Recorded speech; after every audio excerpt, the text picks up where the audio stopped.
Hello everyone and welcome back to another video. So in today's video I'm going to show you how to fix workouts not accounting toward Apple Fitness badges on Ladder.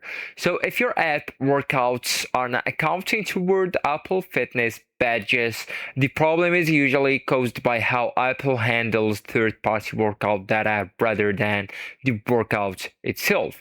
So actually guys, first you will need just to make sure Ladder can write workout data on your iPhone.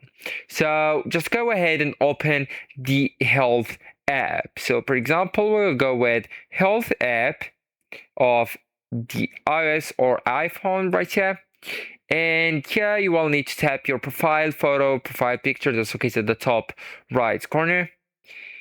And then just go with the apps option. It's the first one on the privacy section.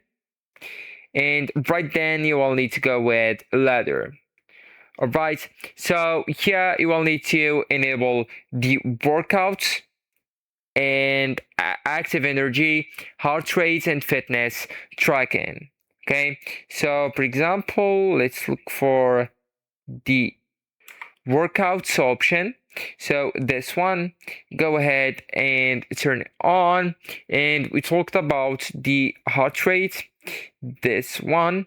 Okay, so you'll need to enable it, and also the active energy. All right, that's the first option, and fitness tracking. So several users reported that retoggling all permissions fixed sync-in issues. And also guys, you will need to start the workouts from the Apple Watch connection. So open the Ladder workouts and let it connect to your Apple Watch before starting. Ladder notes that heart rate and activity recording work correctly only when the watch app is actively connected during the session. So actually guys, that's it. This is the end of the video. Thank you so much for watching and goodbye.